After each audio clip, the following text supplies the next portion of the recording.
യശ് നായകനായി അഭിനയിക്കുന്ന പുതിയ സിനിമയാണ് ടോക്സിക്. സംവിധാനം ചെയ്യുന്നത് മലയാളി കൂടിയായ ഗീതു മോഹൻദാസ് ആണ്.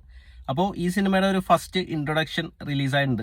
ഇതിലിപ്പോൾ എന്താ പ്രശ്നം എന്ന് വെച്ച് കഴിഞ്ഞാൽ, ഗീതു മോഹൻദാസും അവരുടെ ഒരു സംഘവും ഇതിനു മുമ്പ് കസബ എന്ന മമ്മൂട്ടിയുടെ സിനിമ ഇറങ്ങിയ സമയത്ത് ഒരുപാട് വിമർശനവും കാര്യങ്ങളായിട്ട് വന്നിട്ടുണ്ടായിരുന്നു. സ്ത്രീകളെ അപമാനിക്കുന്ന രീതിയിലുള്ള സീനുകൾ ഉണ്ടെന്നൊക്കെയാണ് അവരതിൽ പറഞ്ഞ് പരത്തിയത്. അപ്പൊ അത് ശരിക്കും വല്ലാത്തൊരു സ്റ്റേറ്റ്മെന്റ് ആണ്. അപ്പൊ ആ സ്റ്റേറ്റ്മെന്റ് പറഞ്ഞ ഒരാള് ചെയ്ത ഒരു സിനിമ എന്ന രീതിയിൽ ടോക്സിക്കിന്റെ ഈ ഇൻട്രൊഡക്ഷൻ വീഡിയോ കണ്ടു കഴിയുമ്പോൾ നമുക്ക് ഭയങ്കര ഒരു വൈരുദ്ധ്യം ഫീൽ ചെയ്യും. പറഞ്ഞതെന്ത് ചെയ്യുന്നത് എന്ത് എന്നുള്ളൊരു സംഭവമാണ്.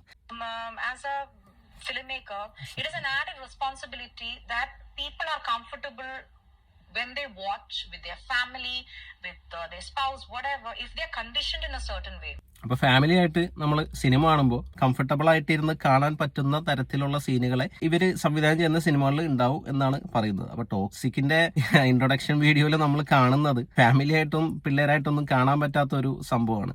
അപ്പോൾ ഇങ്ങനെ ഒരു സ്റ്റേറ്റ്മെന്റ് പറഞ്ഞ ആളുടെ സിനിമ വരുമ്പോൾ നമ്മൾ എന്താണ് പ്രതീക്ഷിക്കേണ്ടത്, നമ്മൾ എന്താണ് കണ്ടത്? അപ്പോൾ ഇതിനെക്കുറിച്ച് നിങ്ങളുടെ അഭിപ്രായം എന്താണെന്നുള്ളതൊന്ന് കമന്റ് ചെയ്യാം.